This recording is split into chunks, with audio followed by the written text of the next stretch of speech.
través de este medio estamos dando los saludos a todos los que a través de estos medios nos están observando y escuchando. Tenemos una lección más de la Escuela Sabática Justificación por Gracia a través de la Fe, pero antes de entrar en materia vamos a hacer la oración. Vamos a pedir al hermano que hoy nos acompaña, también el hermano Samuel Becerra, y juntamente con el pastor Jesús Antonio Martini, pero vamos entonces que el hermano Becerra nos dirige en oración. Amante Padre, te damos gracias por la oportunidad de abrir, de estudiar tu palabra. Pedimos la iluminación del Espíritu Santo para que, capacitados por Él, podamos sacar lecciones para cada una de nuestras vidas. Gracias, Señor, por el precioso regalo de la gracia, por ese don celestial. Hoy, a través de la fe, lo recibimos y nos apropiamos de la justicia de Cristo Jesús. Amén. Acompáñanos, Señor, y bendice a cada uno de los amigos que sintonizan este programa. Pedimos una bendición especial en el nombre poderoso de Cristo Jesús. Amén. Amén. Bien, entonces de la Unión Colombiana extendemos los saludos y vamos a entrar en materia justificación por gracia a través de la fe. Sabemos nosotros lo que nos dice en Romanos, en la pregunta precisamente de la número 4, la nota nos habla ahí de Romanos 5, especialmente el versículo 2, y donde nos dice también por medio de Él y mediante la fe tenemos acceso a esta gracia. A través de la fe en Cristo tenemos nosotros, nos introducimos en la gracia del Señor. La parte introductoria nos dice que la gracia de Cristo ha de justificar gratuitamente al pecador, sin mérito ni pretensión de parte del pecador. Dice, la justificación es el perdón total, el perdón completo del pecado. En el momento en que el pecador acepta a Cristo por medio de la fe, ocurre el milagro que es el perdón. La justicia de Cristo le es imputada, es agregada, y ya no ha de dudar de la gracia perdonadora de Dios, o sea, no debe tener duda, porque el que duda, dice, no recibirá nada del Señor, dice en Santiago capítulo 1. La justicia de Cristo nos es imputada no por mérito de nuestra parte, sino que como es un don gratuito de parte de Dios, el enemigo no quiere que esta verdad sea presentada. ¿Por qué? Porque sabe que si la gente la recibe, habrá perdido su poder sobre ella. Así que, dice en Romanos 5.1, justificados por la fe tenemos paz. Nos ponemos en paz con Dios y tenemos que hacerlo creyendo, porque si le recibimos, dice a todos los que le recibieron le dio potestad de ser hechos hijos suyos. Entremos en materia. En la primera pregunta dice, considerando la declaración de las Escrituras acerca de la condición de cada ser humano, hace la pregunta, hermano Samuel, ¿tiene alguien razón de jactarse? Y hay una segunda, dice, ¿quién puede esperar la justificación en virtud de sus propias obras? Bueno, ¿tiene alguien razón de jactarse? Ninguno, en absoluto. Y en este capítulo 3:19, Pablo está respondiendo después de haber planteado en este capítulo 3, el 2 y el 1 también, que los judíos son culpables, que los moralistas son pecadores, que toda la generalidad del género humano, de la raza humana son pecadores. Entonces, por eso nos está diciendo aquí en el 3:19, para que toda boca se tape. Nadie puede jactarse, nadie puede elogiar su condición, y todo el mundo se sujete a Dios, es decir, que todos somos pecadores y estamos bajo una situación de condenación. Y esto mismo es lo que nos va a llevar a la necesidad de la justificación, porque estamos condenados, necesitamos de esa obra de Dios. En la segunda parte, acerca de quién puede esperar esa justificación, pues no es a través dice acá Pablo, de las obras de la ley, ninguna carne se justificará delante de Dios. Quizás enfatizando su audiencia judía, ¿no? Que enfatizaban mucho la ley. La ley tiene su función importante, pero no es para medio de salvación. Entonces ninguna carne, ningún ser humano, haciendo alusión de esa parte de toda la totalidad de los seres humanos. Los mejores esfuerzos que pueda hacer el hombre con su propio poder son ineficaces para responder ante la ley santa y justa que ha transgredido. Creo que las demandas de la ley son grandes, son inmensas, es decir, esa justicia que es requerida, y ningún ser humano tenemos la capacidad de cumplir esas demandas, de llenar esa medida, y por eso se necesita la obra de Cristo, quien llenó la medida. La fe genuina se apropia de la justicia de Cristo, y el pecador es hecho vencedor con Cristo, pues se lo hace participante de la naturaleza divina, y así se combinan la divinidad y la humanidad. Es una gran bendición que Dios nos da. Entonces, en este tema de la justificación se puede dividir en dos áreas: la justificación propia y la justicia de Cristo. La justificación propia, que vemos desde nuestros primeros padres con las hojas de higuera, ahí vemos también a Caín con sus ofrendas, pero la otra era los corderos, la obra de Cristo, el simbolismo.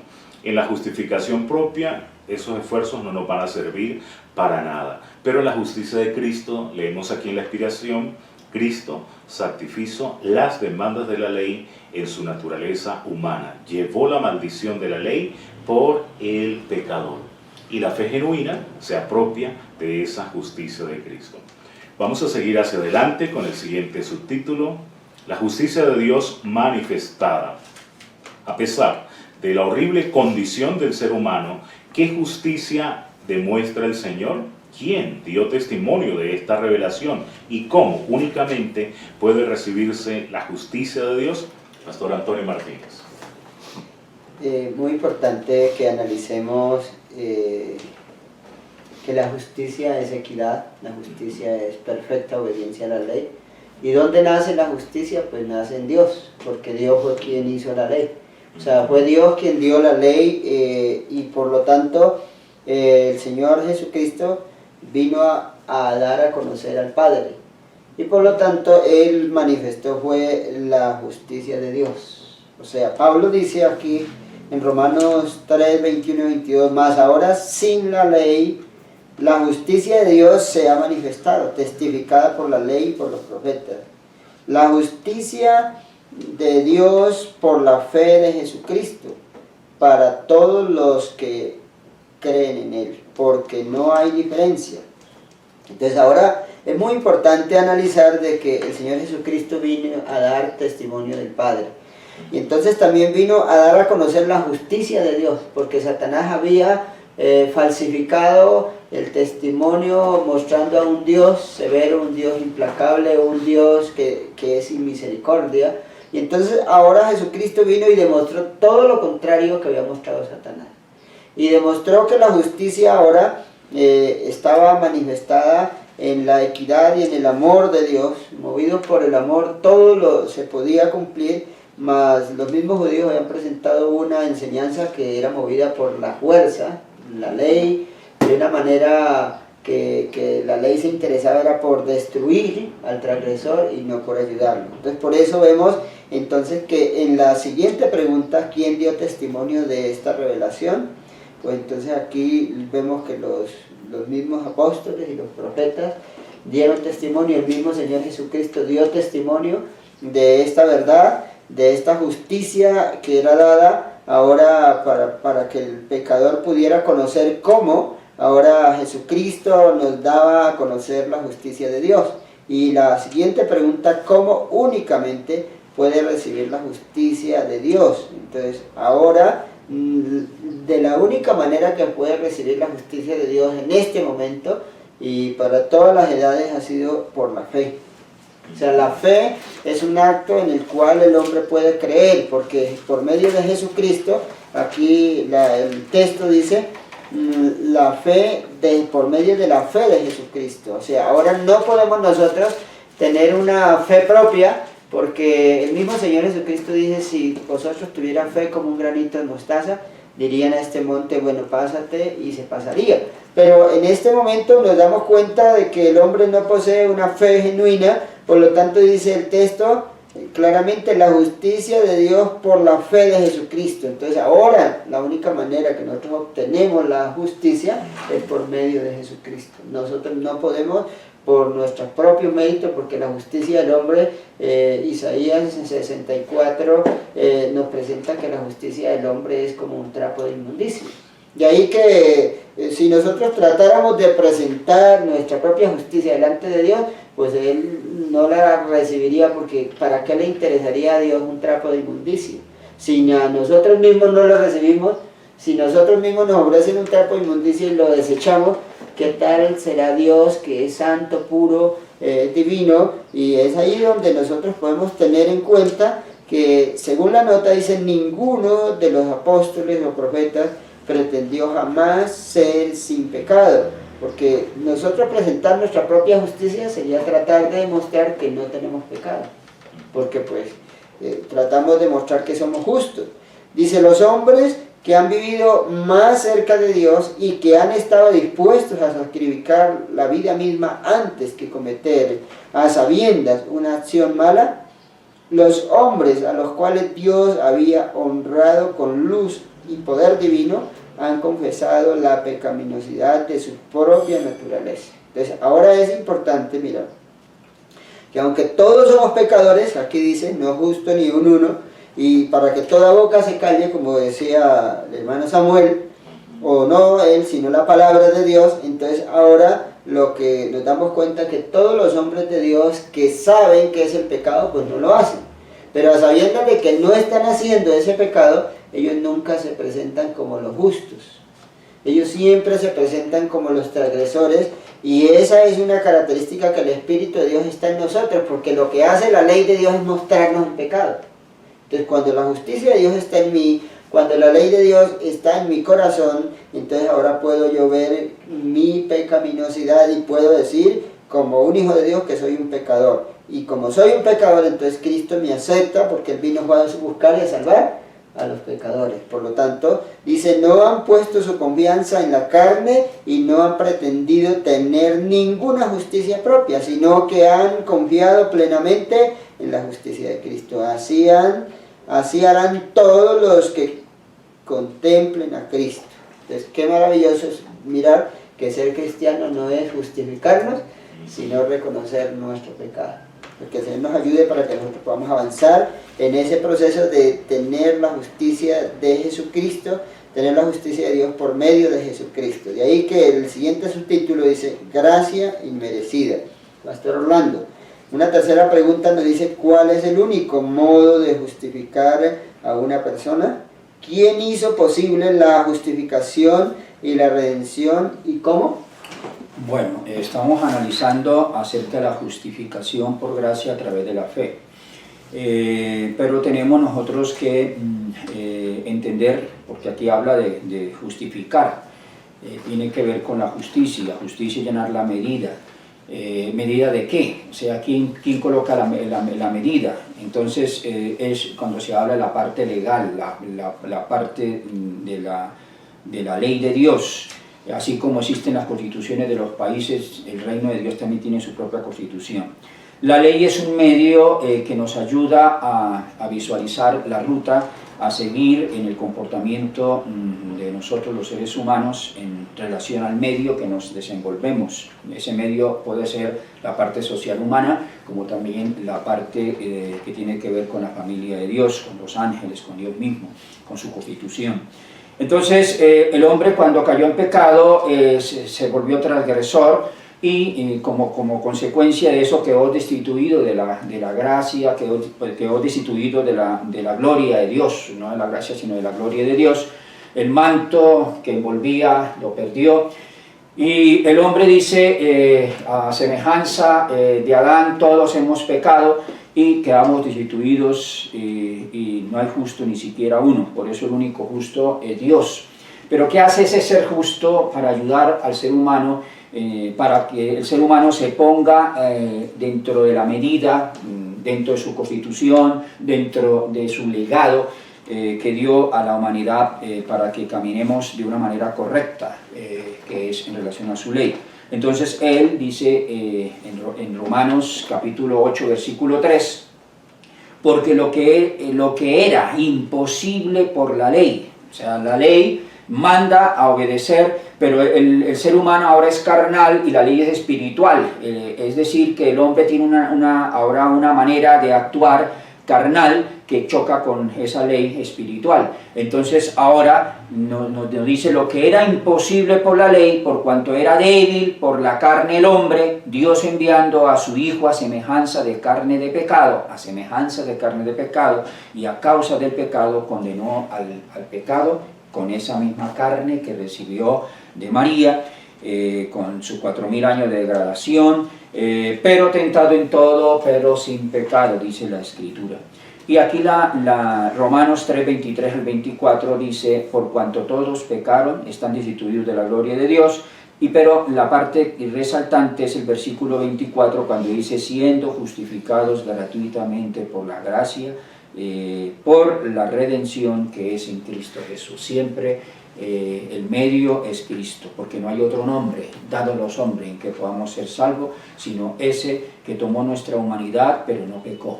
Y como tal nos abre un camino, una ruta de regreso, como hijos pródigos, como dramas perdidas, ovejas perdidas, de regreso hacia la casa paterna, y eso es por gracia.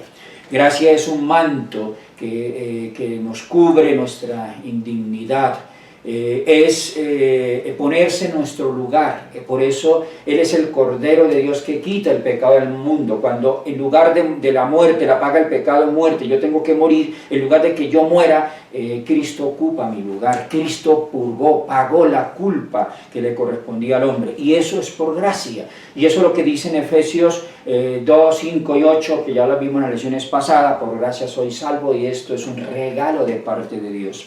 Y la nota nos recalca, dice, siendo justificado gratuitamente por la gracia. Quiero también hacer una aclaración respecto a la anterior. Cuando se habla de la ley, no solamente se habla de los 10 mandamientos, sino se habla de toda la ley del Pentateuco, o sea, del Levítico, del Número, Deuteronomios. Deutero es segunda, nomos, ley, o sea, se volvió a repetir la ley.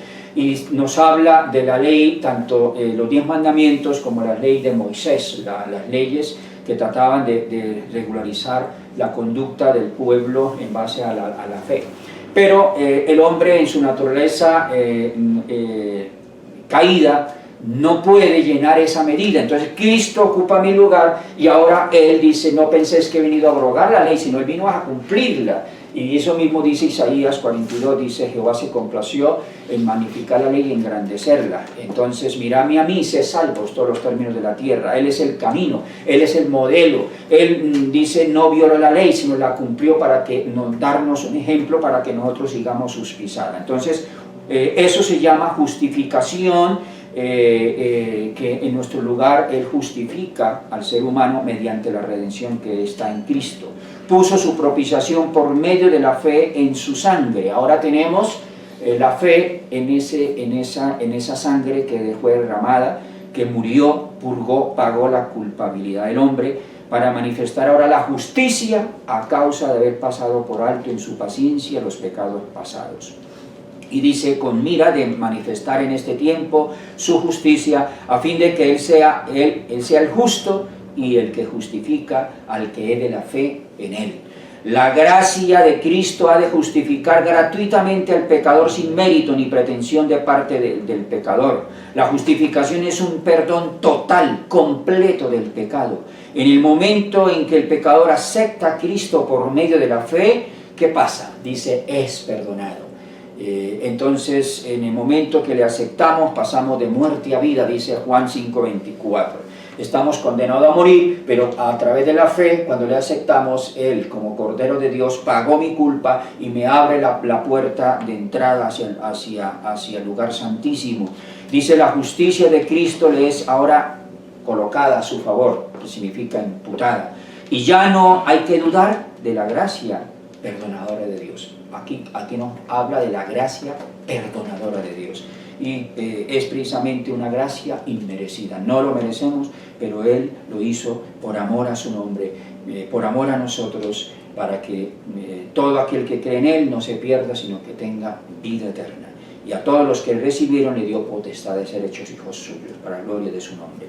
Pasemos a la cuarta. Hermano Samuel, ¿quién estableció la propiciación para el rescate del ser humano dice, no por medio de la fe, dice, perdón, ¿quién estableció la propiciación para el rescate del ser humano por medio de la fe en la sangre de Jesús? Y viene una segunda, ¿quién entonces imparte justificación por medio de Jesús? Muy bien, en Romanos 3:25 entonces se nos va a decir el cual Dios ha propuesto en propiciación. La iniciativa es de Dios. El ser humano estaba en esa condición caída, lamentable, no podía hacer nada, necesitaba de algo exterior, y ahí está la mano de Dios tendida para ayudarle. Ha propuesto en propiciación, y nos hace recordar en el Antiguo Testamento el propiciatorio, que era como una mesa, una tabla ahí encima de la ley, para que esa ley no condenase al pecador. Ahí estaba la misericordia de Dios, y Cristo fue esa propiciación, que dice aquí Romanos 3:25, que es por la fe en su sangre. A través de esta lección se está enfatizando el tema de la gracia a propósito de la justificación, la gracia como un don divino. Entonces la fuente de la justificación es la gracia, pero también habla acá por la fe, también somos justificados por la fe, y ahí tenemos el canal, que es el Espíritu Santo, quien nos da la fe, que nos da este fruto, y por ese canal recibimos la justificación. La mensajera del Señor va a decir que no hay mérito en la fe, es confianza, el mérito está en la obra de Cristo Jesús. Amén. Y también enfatiza aquí este texto en la sangre. Entonces ahí Cristo tuvo que derramar la sangre como el medio para justificarnos. O sea que encontramos toda la deidad preocupada en el tema de la justificación. El Padre nos da la fuente, que es la gracia de Dios, el Espíritu Santo nos da el canal, que es la fe, y tenemos el medio, que es la sangre, a través del Señor Jesucristo. Esa manifestación de la justicia se hace una realidad, hace pasar por alto en su paciencia los pecados pasados.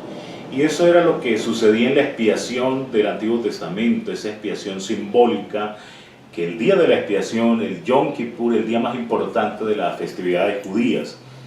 Y miren, mis queridos amigos y hermanos, que según la profecía de Daniel 8:14, Cristo pasó del lugar santo al lugar santísimo en 1844, o sea que estamos cumpliendo 175 años de Cristo pasar por alto, de Cristo hacer expiación, y vale la pena que nosotros podamos venir al Señor y recibir ese precioso regalo de la justificación.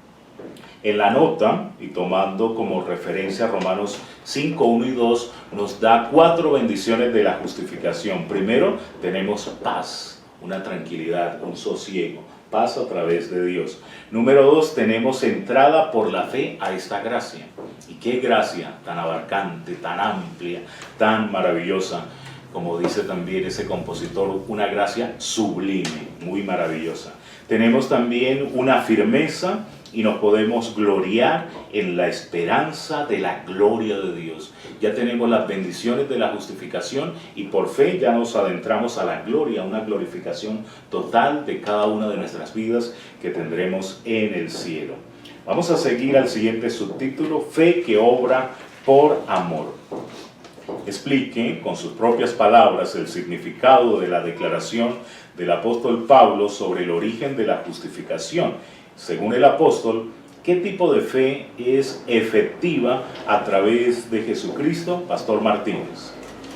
Muy bien, es importante analizar lo que nos viene diciendo el Espíritu de Profecía, puesto que todo el cielo, con sus recursos ilimitados, han sido colocados a nuestra disposición, y ahora nos dice que hemos de extraer del pozo de la salvación. O sea que eso, para que nosotros podamos apropiarnos de ese regalo, de ese ofrecimiento que ha hecho Dios, nosotros tenemos que hacer algo muy importante, y hemos de extraer. Cuando se extrae, eso significa que está en lo profundo. Aunque se nos está dando gratuitamente, se necesita de que el hombre también pueda ahora preocuparse por buscar. O sea, esa fe tiene que ser algo que nace en el corazón con el deseo de obtener eso que nosotros no tenemos. Y ahí que es tan importante, Pablo dice en Romanos capítulo 3, versos 27 y 28, dice: ¿dónde pues está la jactancia? ¿Es excluida por cuál ley? ¿De las obras? No, mas por la ley de la fe. Así que concluimos, ser el hombre justificado por fe sin las obras de la ley. Entonces, muy interesante es que podamos en este momento comprender que ahora también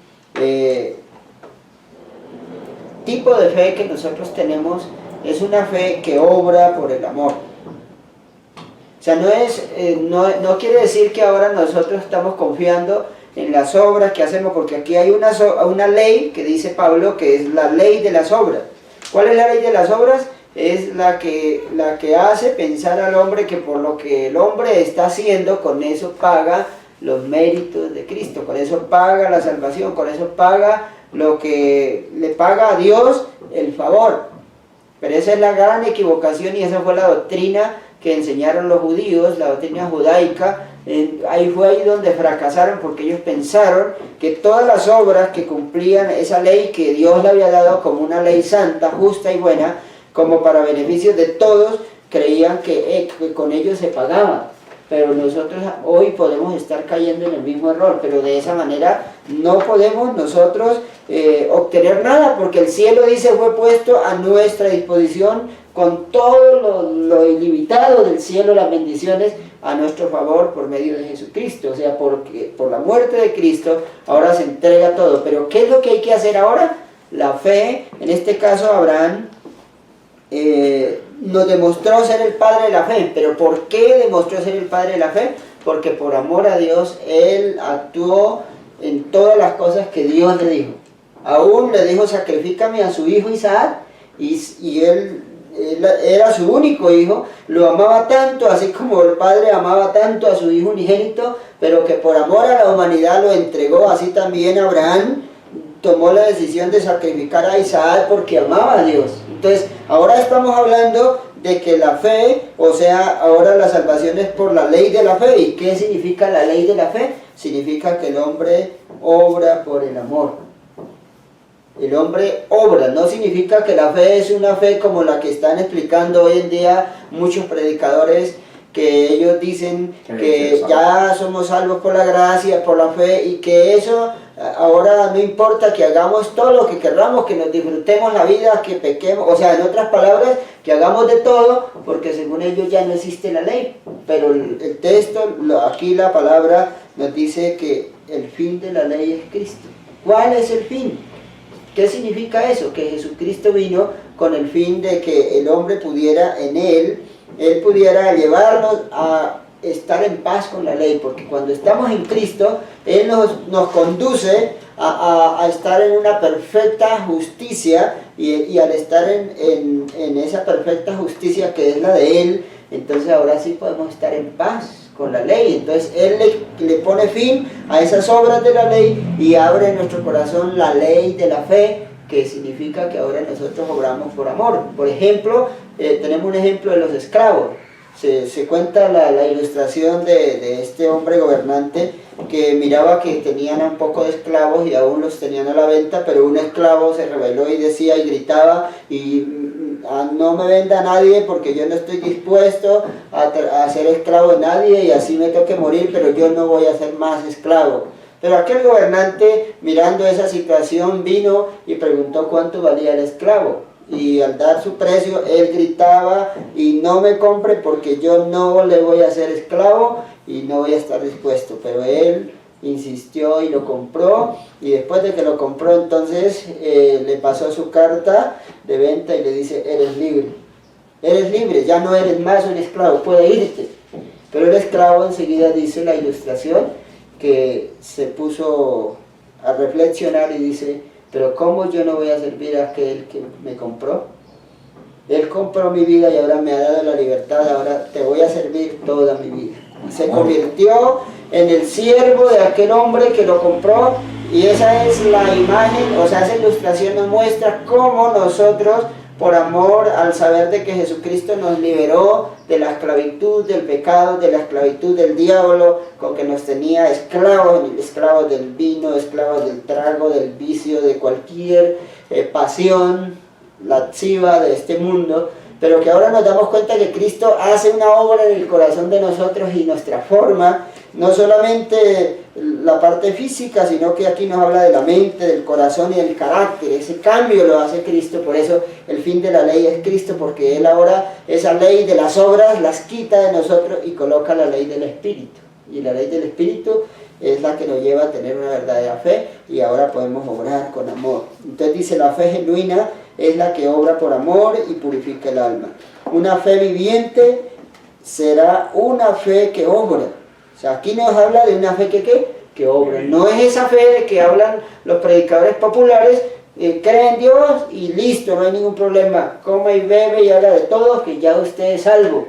Pero nosotros entendemos ahora que esa no es la verdadera fe que salva. La verdadera fe que salva es la que obra por amor a Dios. La que guarda su santa ley, pero ya no por sus propios méritos, sino por el poder de Jesucristo, por el poder del Espíritu. Entonces, es importante, dice, si fuéramos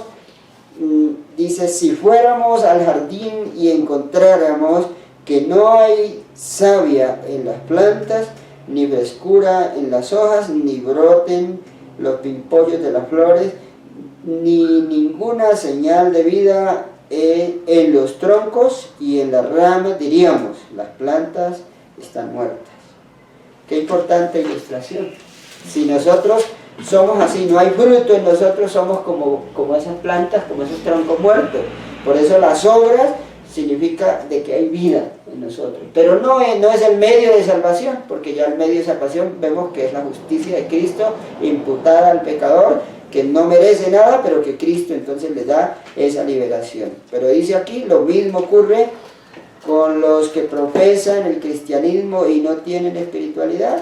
Si no hay señales de vigor religioso y si no se ponen en práctica los mandamientos del Señor, es evidente que Cristo, la vid viviente, no mora allí. Entonces, en este caso, la fe de la cual se me está preguntando aquí, es una fe que está llena de vigor, de fuerza, de valor, de obra, donde se ve un cristiano que actúa, que está obedeciendo a Dios, pero no para ser salvo, sino como fruto de que ha recibido la salvación. Que el Señor nos ayude para entender este mensaje importante. Y vamos entonces a avanzar con la siguiente pregunta, Pastor Orlando. Que los judíos fueron salvos por obras y los no judíos por gracia. ¿Es un argumento lógico y correcto? Lógicamente que no. ¿Cómo lo trata de expandir Pablo cuando le escribe a los cristianos en Roma? En el capítulo 1 viene una gama en los cuales, de enseñanza, en los cuales presenta. Por ejemplo, leemos el versículo 1.25, dice, ya que cambiaron la verdad de Dios por la mentira, adorando, rindiendo o sirviendo a las criaturas antes que al Creador, el cual es bendito por los siglos. Entonces, encontramos nuestros aborígenes aquí en América, los aztecas, los oltecas, los incas, y todos los demás, que adoraban al sol, la luna, o sea, adoraron lo creado y no adoraron al Creador. Y a través de ese medio tenían la fe, creyendo que a través de esos medios de sacrificarles a sus dioses, entonces podían ser salvos. Pero nos dice, luego dice, por esto se entregaron a pasiones vergonzosas, pues aún las mujeres cambiaron el uso natural contra la naturaleza. Vino las desviaciones, vino homicidios de doncellas, de niños que se le han sacrificado, les sacaban los corazones. Entonces la religión se convirtió en algo terrible, en una esclavitud peor de la que aparentemente trataban de huir. Pero qué decir ahora del pueblo judío. En el capítulo 2 dice, tú que dices que eres maestro de los sabios, bueno, y que enseñas la ley, dice, te condenas a ti mismo cuando violas la ley. Y fue cuando el Señor Jesús le dijo, sepulcros blanqueados, por fuera parecen aparentemente, están bien, pero por dentro están llenos de huesos. Limpia lo de adentro del vaso y no solamente afuera. Y entonces dice que los gentiles que no tienen ley, algunos de ellos hacen por naturaleza de acuerdo a la ley. Y entonces termina concluyendo, porque no es judío el que lo es en el exterior, que el que es de la circuncisión, el que se hace exteriormente en la carne, sino que el judío es el que lo es en el interior, y la circuncisión ya no es carnal, sino del corazón. Pero dice, en el versículo 24, dice, porque el nombre de Dios es blasfemado entre los gentiles por causa de vosotros, como está escrito. Pues la circuncisión ciertamente aprovecha si guarda la ley, pero si eres transgresor de la ley, la circuncisión es hecha una incircuncisión. O sea, de nada nos sirve nosotros ser bautizados, pero nuestro obrar habla otra cosa, diferente. Nosotros no obramos para ser salvos, sino obramos porque ya fuimos salvos. Esa ilustración que ya fue dicha por el pastor nos hablaba de que fuimos comprados no con cosas corruptas como oro o plata, sino con vida, con sangre. Y a través de ese acto despierta en nosotros ese deseo de servirle por amor. Por eso nosotros guardamos el sábado y tratamos de colocarnos de acuerdo a la ley, porque la ley es santa, es justa y buena como Dios lo es, pero ya no para arraigarnos como fuente de salvación, porque la única roca, la única fuente de salvación está en Jesús de Nazaret. Por eso dice el Cordero de Dios que quita el pecado del mundo. Los ídolos no nos quitan el pecado, los toros tampoco nos quitan el pecado, los corderos que sacrifican los judíos no quitan el pecado. Eso era sombra del verdadero cordero que vendría a quitar el pecado del mundo. Por eso se dice allá en Mateo 1:21, salvará al pueblo del pecado. Y dice luego el 23, Emmanuel, con nosotros está Dios, rescatándonos, sacándonos del estado en que Satanás nos ha colocado en el pecado. Y dice, nos traslada al reino de su amado Hijo. Entonces aquí dice Pablo, ¿es Dios solamente Dios de judíos? Lógicamente que no, también de los gentiles. Dice que cierto también de los gentiles, porque uno es Dios, el cual justificará por medio de la fe la circuncisión y por medio de la fe la incircuncisión, es decir, que alcanza tanto a los judíos como también a los gentiles, porque la ley nos ha demostrado que no hay justo ni siquiera uno, ni los judíos ni los gentiles, porque la ley coloca una medida que el hombre al caer en pecado se hizo incapaz de poder llenar la medida, y por eso tuvo que venir Jesús de Nazaret a cumplirla. Por eso en la nota de la pregunta quinta, en la parte central decía o dice, somos puestos en comunión con Cristo para estar asociados con Él en la obra de la salvación. Repito, somos puestos en comunión con Cristo, o sea, en unión con Cristo para estar ahora asociados con Él en la obra de la salvación. Él nos lleva en sus brazos, nos regresa hacia la casa paterna, y dice aquí la nota, la pregunta 6, parte intermedia, dice, la justificación por la fe es un misterio para muchos.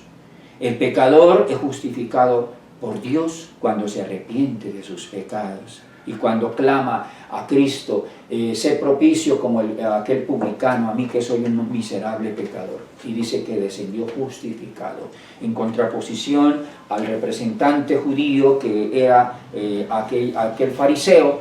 Oraba consigo mismo diciendo, te doy gracias porque no soy como los demás hombres, ayuno, pago diezmo, hago muchas cosas, pero creía que a través del obrar se justificaba, se salvaba, cuando dice solamente en el Cordero de Dios se puede encontrar la salvación, porque no hay otro nombre a los hombres. Y entonces es interesante, por eso la pregunta que sigue dice, la justificación por la fe establece ahora la ley.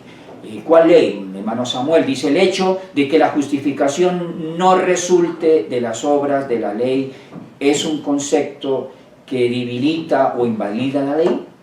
¿Cómo afirmó el apóstol Pablo la inviolabilidad de la ley y la necesidad de estar en armonía con los santos mandamientos por medio de Cristo que mora ahora en nosotros? Entonces es un hecho que la justificación por la fe establece la ley, porque la justificación es un lenguaje jurídico, ¿no? Es una persona que está llevada ante un tribunal para justificarla o para condenarla, pero no se lo puede juzgar si no hay un código, si no hay una ley. Entonces se requiere de estos mandamientos que son eternos, que son permanentes, son indispensables Y el apóstol está afirmando en Romanos 6:15, pecaremos porque no estamos bajo la ley, sino bajo la gracia, en ninguna manera. Y se dice pecaremos, sabemos que el pecado es transgresión de la ley, entonces no podemos ir en contra de la ley por decir ya estamos salvos por gracia o salvos para siempre salvos, y entonces ya no hay que obedecer ningún mandato en absoluto. Hay que considerar la importancia, la validez. De hecho, en la nota se nos dice que la ley de Dios tiene unos atributos o unas cualidades del carácter de Dios, porque la ley es un trasunto, una copia del carácter de Dios. Es santa, justa y buena. Si es santa, entonces está apartada para un uso sagrado, así como Dios está apartado del pecado, la ley también nos aparta del pecado. Es justo, Dios es justo, la ley también nos es justa en esa medida y nos lleva hacia Cristo para ser justificados. Y es buena, tiene un propósito positivo de bondad, de edificación. Quizás uno de las funciones más importantes que Pablo resalta aquí en Romanos y en Gálatas, en sus cartas, es que el propósito de la ley es mostrarnos el pecado. Yo no conocía llevarnos a Cristo. Exacto, por eso también el pastor mencionaba que es nuestro ayo, ¿no? Nuestro ayo para llevarnos a Cristo. O también el texto de Romanos, que el fin de la ley es Cristo. Otros lo toman ahí muy literal y dicen, si ven, el fin de la ley es Cristo, es decir, se acabó ya la ley, ya el fin de la ley, en Cristo ya está el fin de la ley. No, dice, el propósito de la ley es llevarnos a Cristo, que es el que... Como yo he guardado los mandamientos de mi Padre, permanezco en Amén, su amén. Dios no usa su grande y preciosa gracia para anular su ley, sino para establecerla. Reflexionemos sobre eso. La nota nos habla de una supuesta creencia, de una supuesta fe, de una gracia barata que podríamos decir, pero nosotros tenemos un mensaje centrado y equilibrado, que no creemos que nos vamos a salvar por la ley, pero que sí le damos su lugar, su importancia, Amén. el sitio que Dios le ha dado, y vamos hacia Cristo, que nos conduce la santa ley de Dios. Vamos a tener un comentario del estudio adicional con el pastor Antonio. Muy bien, podemos llegar a la conclusión que a través de esta lección nos damos cuenta que algunos de los hombres dice que están intentando alcanzar el cielo por sus propias obras al guardar la ley, dice, pero están intentando un imposible. O sea, ese es el primer error que comete el hombre, y que eso es lo que la lección nos trata como de demostrar, que es un error, es un tipo de error religioso que a veces nosotros lo tratamos de aplicar, o algunos de los miembros tratan de entenderlo así, y entonces dan el diezmo, guardan el sábado, se visten bien, creyendo que con eso se va a comprar, pero no importa otros pecados, o dentro de su interior, en su corazón puede estar lleno de maldad. Entonces eso no nos lleva a nada bueno, porque aquí dice claramente el esfuerzo que el hombre pueda hacer con su propia fuerza para obtener la salvación está representado por la ofrenda de Caín. O sea, esa es, desde el Edén estaba ya predestinada ese simbolismo de lo que iba a ocurrir con el hombre, tratar de hacer lo que el hombre quiere y luego traerle a Dios, decirle, ve, aquí te pago por lo que yo estoy haciendo que a ti no te gusta. Entonces eso no es real, pero viene un segundo paso para concluir, y es que el hombre no puede ser salvado sin la obediencia, pero sus obras no deben ser propias. Entonces, claro, también en la lección nos damos cuenta que el hombre tampoco puede ser salvado sin la obediencia, pero esas obras de la obediencia no son suyas, son la obra de Cristo en el hombre. O sea, esas obras deben ser movidas por el amor de aquel que nos salvó. O sea, ahora dice, por las tentaciones de Satanás, todos los miembros de la raza humana se han convertido en transgresores de la ley divina, pero en virtud del sacrificio de su Hijo se abre un camino por el cual pueden regresar a Dios. O sea, que ahora vemos que es por la gracia de Jesucristo que el hombre vuelve a tener la oportunidad de ser libertado del pecado. Y al ser libertado del pecado, pues sigue libre en la justicia de Dios, y ahora la justicia de Dios se debe ver en él. Pero hay un tercer paso importante en el estudio que hemos aprendido, que Cristo debe efectuar en él, o sea, en el pecador, tanto el querer como el hacer por su buena voluntad. O sea que si no existe esa obra en el corazón del pecador, pues no hay un cambio. O sea, porque Él, o sea, Cristo es el que produce en nosotros el querer como el hacer. Por lo tanto, el secreto, podemos definir que el secreto está en tener a Cristo en nuestro corazón.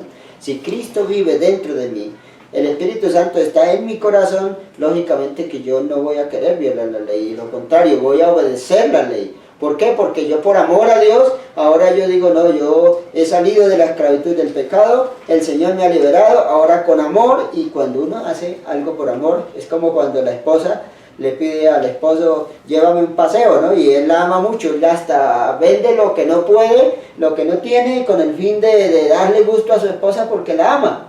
Pongamos esa ilustración.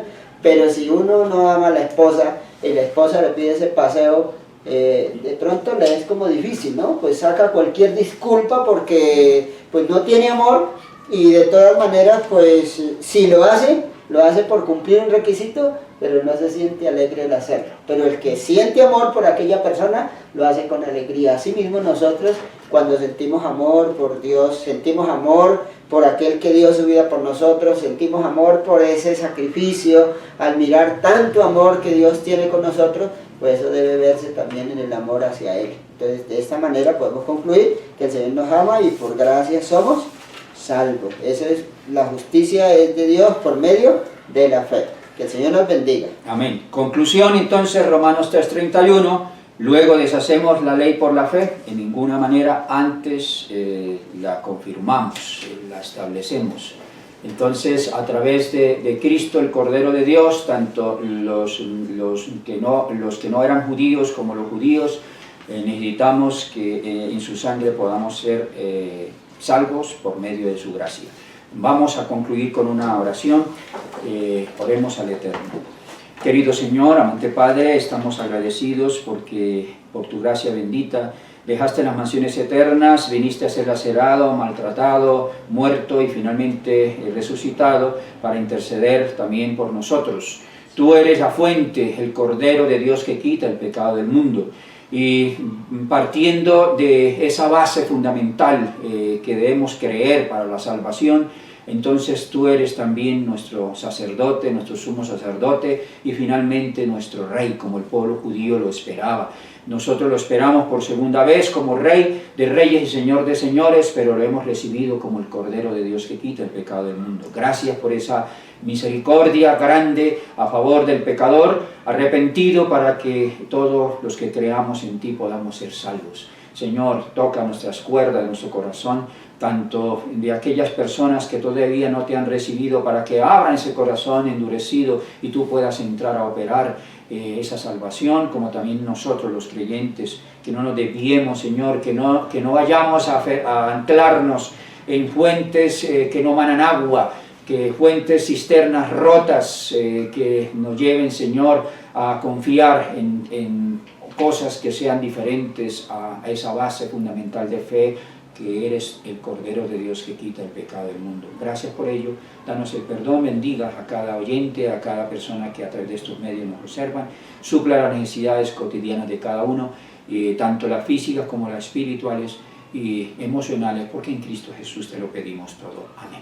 Amén. Agradecemos detrás de cámara a nuestro hermano Jair Ochoa y bendiciones a todos mis hermanos. Muchas gracias. Dios les bendiga. Gracias.